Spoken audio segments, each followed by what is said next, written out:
With the time ticking away, the delegates had begun to assemble in the conference room. Eyes watched from behind the portrait, and the machine gun, with Holt poised alongside it, was ready to shoot as the clock struck 10. Down in the dungeon below, Captain Scarlet and Symphony Angel were prisoners. Their wrists chained separately to the stone wall, they were forced to stand upright and were most uncomfortable as adhesive tape across their mouths prevented them from raising the alarm. The pair both noticed the see-through grating on the ceiling above them, covering an aperture through which they could see light. I was by now in Scotland. Arriving at an old whiskey factory in my saloon, drink was the last thing on my mind. Pursuit vehicle A75, please. Fast. Identification, please. Right away, sir. The Spectrum agent pushed a button, and the front wall of the warehouse opened to reveal an SPV concealed inside. Back at the dungeon, rats had emerged from dank corners. An old spear propped against the wall was just out of the grasp of Captain Scarlet's fingers. I am now proceeding to the danger zone. Right, Captain Blue. Maintain maximum speed. You have 10 minutes. Yes, sir. Time was running out. The delegates had already assembled. And in the dungeon, Captain Scarlet was wrestling against his chains, desperately trying to reach the spear, which was agonizingly close to his fingertips. With one almighty pull against his restraints, he flicked the end of the spear just enough to push it over onto the floor. As hoped, it landed at Symphony's feet. Using the toe ends of her boots, she was able to lift the tip of the spear. After a few seconds, she had succeeded in maneuvering it close enough for Captain Scarlet to grab a hold. There were now only 5 minutes left. The conference is about to begin. Once this door is closed, we are on no account to be disturbed. I understand. With that, Goddard turned and entered the conference room, closing the door behind him. Suddenly, Morton became aware of a knocking. What was that? What he had heard was Captain Scarlet trying to attract attention. Morton scanned around to locate the direction from which the noise was coming. Looking across the hallway, he noticed a grating in the floor moving.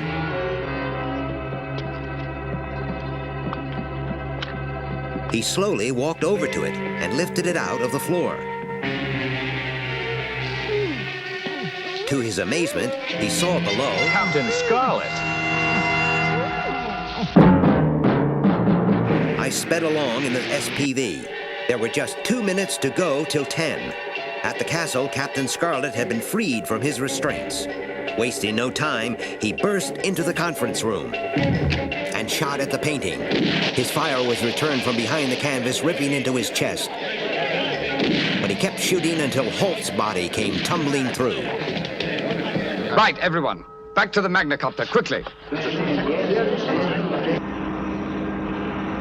Symphony is preparing to evacuate the delegate, sir. And Captain Scarlet? He's gone off to Goddard, sir. I arrived on the scene and opened the SPV's sliding door. I looked through my binoculars and surveyed the area. The delegates were now back aboard the Magnacopter. But high up on the castle battlements, I spotted Goddard, poised with a massive machine gun aimed right at it. The Magnacopter's trapped. If it takes off, it'll be blown to pieces. Right. Are all the delegates on board? Yes, we're all set to go.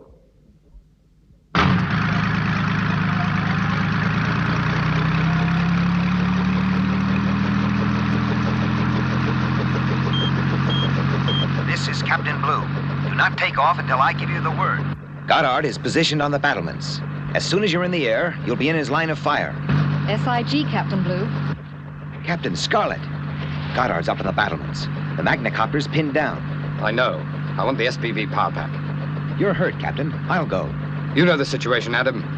Cover me with the SPV rocket. I'm going up there after him. I made ready as he strapped himself into a portable jetpack. Take it easy. SIG. As Captain Scarlet took off, Goddard turned the machine gun towards us. The bullets ricocheted off the SPV as I ducked inside the door, closing it behind me. I turned the vehicle round and prepared to shoot. I'll draw his fire. Take off when I tell you, Symphony. Goddard! Right, Symphony, now.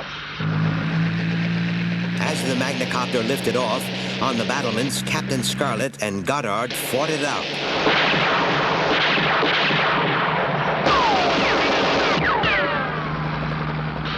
Captain Blue, I'll keep him occupied. Fire the SPV rockets as soon as the Magnacopter is clear. But, Captain, you'll be killed.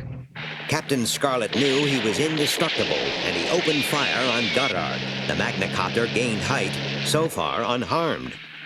Captain Scarlet flew closer to Goddard to get a better shot, using every available wall as a shield. The Magnacopter's clear. Let him have it. SIG. Just then, Captain Scarlet was hit by a shower of bullets, and he crashed his jetpack onto the battlements. Seeing this, I opened fire with the SPV rocket, hitting the castle and burying Goddard under an avalanche of falling rubble.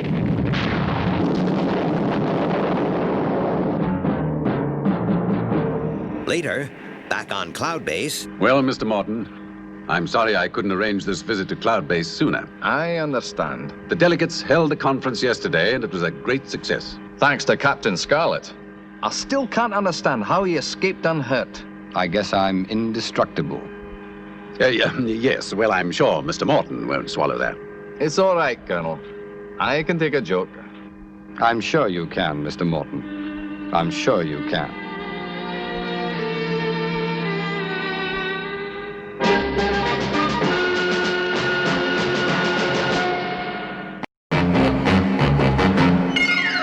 Captain Scarlet, he's the one who knows the Mysteron game and things they plan.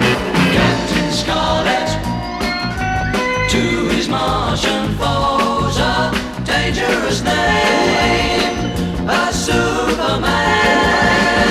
They crash him and his body may burn. They smash him, but they know he'll return to live again. Captain Scarlet, as the angels are flying wing to wing into the sea, spectrum is green.